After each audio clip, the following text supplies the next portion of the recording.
لے کے جاؤں گا میں مفتی زبیر صاحب سے سوال پوچھنا چاہتا ہوں. صاحب یہ بات تو ہو گئی آپ سے پہلے گفتگو ہوئی ہے کہ وجہ کیا ہے، اسباب کیا ہے، ہوتا کیوں ہے. مگر یہ مانے نہ مانے مغرب تعلیمی اقدار میں تدریسی انداز میں ہم سے آگے گیا ہے اور ہم اسی کے کانٹینٹ کو اسکرپٹ کو ڈسکس کر رہے ہیں، اپنے دائرے میں پڑھا رہے ہیں. تو کیوں ہم اس کے برابر جائیں گے، کیوں اس سے آگے جائیں گے؟ ہم تو پیچھے رہ جائیں گے. فرق کیا ہے اس میں اور ہم میں؟ بسم اللہ الرحمن الرحیم نحمدہ و نصلی علی رسول الکریم اما بعد. دیکھیں، سب سے پہلی بات تو یہ ہے کہ ہمارے ہاں مغرب کے حوالے سے دو قسم کے جو رویے اپنائے جاتے ہیں، میں سمجھتا ہوں وہ افراط و تفریط پر مبنی ہیں اور اسٹریم لائن پر ہم چلے جاتے ہیں. ایک طبقہ ہمارے ہاں سے وہ اٹھتا ہے جو کہتا ہے مغرب از اول تا آخر بالکل شر، باطل، حرام، غلط، اس کی ہر بات غلط، اس کی ہر سوچ غلط، اس کی ہر ٹیکنالوجی غلط، اس کی ہر چیز کو غلط ثابت کرنے پر زور لگاتے ہیں. اور افسوس کی بات یہ ہے کہ اس کو سمجھ رہے ہوتے ہیں کہ شاید یہ دین اسلام کی خدمت ہے. اچھا، ایک اور طبقہ ہے جو ہمارے کچھ لبرلز اور کچھ سیکولر دوستوں کا، وہ اس قدر ان کا چارم معاشرے اور سوسائٹی میں پیش کرتے ہیں کہ اگر تم لوگوں نے ترقی کرنی ہے تو تمہیں مکمل طور پر ان کے رویے اور طریقے اختیار کرنے ہوں گے. تو یعنی ایک نے ان کو مکمل خیر ہی خیر، دوسرے نے ان کو مکمل شر ہی شر قرار دیا. یہ دونوں لائنیں میں سمجھتا ہوں افراط و تفریط پر مبنی غلط ہیں. اصل جو نقطہ نظر ہونا چاہیے وہ یہ ہے کہ اگر وہاں کوئی صالح اور حکمت کی بات ہے تو اس صالح بات کو، اس صالح حصے کو لینا چاہیے. مثال کے طور پر آج اگر وہ سائنس اور ٹیکنالوجی کے اندر ترقی کر رہے ہیں تو اس چیز کو ہمیں لینا چاہیے.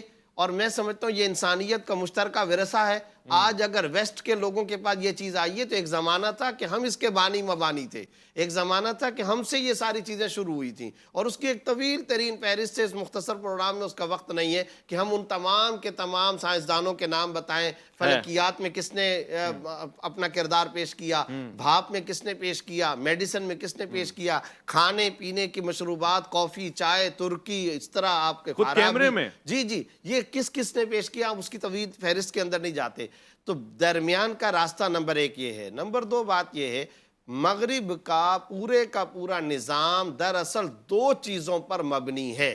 نمبر ایک خالص عقل، نمبر دو ذاتی خواہشات نہیں.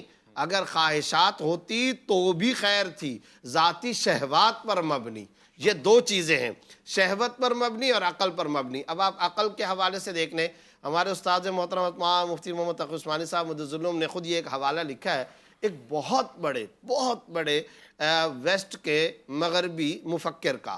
اس نے کہا کہ یار مجھے یہ سمجھ میں نہیں آتی، جب لڑکا گھر کے اندر جوان ہو جاتا ہے، اب یہ ایک مغربی کا مفکر ہے، یعنی آکسفورڈ کا ہے، کئی کتابوں کا مصنف ہے. اب اس کی اگلی بات سنیں، یہ خالص عقل پر چلنے والا نظام، خالص عقل پر چلنے والا آزاد رویہ کہاں تک پہنچا رہا ہے. وہ اپنی کتاب کے اندر لکھتا ہے، جس کو حضرت نے بھی کوٹ کیا ہے. اس نے کہا میں یہ سوچتا ہوں کہ ایک گھرانے کے اندر ایک آدمی جب نوجوان ہو جاتا ہے تو اس کے ماں باپ اس کے رشتے کے لیے باہر کسی لڑکی کو تلاش کرتے ہیں، رشتہ تلاش کرتے ہیں. ایسا کیوں ہوتا ہے؟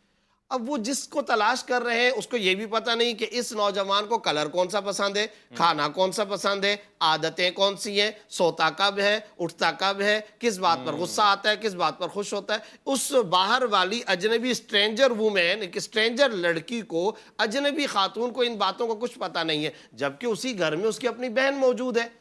تو جب اس کی اپنی بہن موجود ہے، اس کو تو پتہ ہے کہ بھائی کو غصہ کس بات سے آتا ہے، کلر کون سا پسند ہے، کھانا کون سا پسند ہے، نیند، اٹھنا بیٹھنا، وضع، قطع، قیام، طعام، لباس، علاج، معالجہ، سب کچھ اس کو پتہ ہے. جب یہ سب کچھ پتہ ہے تو بجائے باہر کی کسی لڑکی سے رشتہ کرانے کے، ماں باپ اس کی بہن سے اس کا رشتہ کیوں نہیں کرا دیتے؟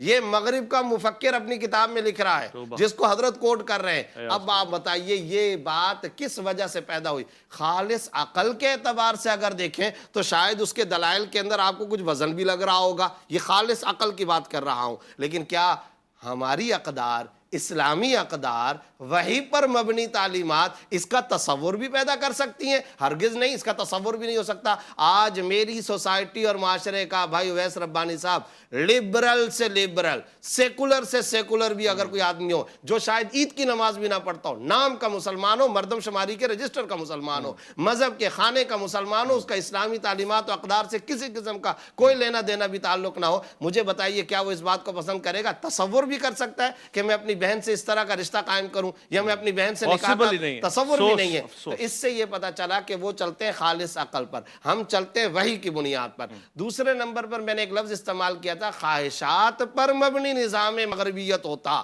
تو بھی شاید اس کو برداشت کر لیا جاتا, شہوات پر مبنی ہے. اب وہ کیسے, آپ کو پتا ہے ان کے ہاں یہ جو ازدواجی تعلق ہے یا جنسیات کا جو معاملہ ہے, یہ جو سفلیات کا معاملہ ہے, اس میں وہ روک ٹوک کو پسند نہیں کرتے. آج ان کی اسمبلیاں, ان کے پارلیمان کے ایوان قوانین پاس کر رہے ہیں, بھائی اس کی بھی آزادی ہونی چاہیے, اس کی بھی آزادی ہونی چاہیے, اس کی بھی آزادی ہونی چاہیے. پھر اسی طریقے سے آپ مجھے بتائیے آج فیملی سسٹم وہاں پر کیوں ختم ہوا؟ اس کے پیچھے خالصتاً وہ مذموم شہوات ہیں.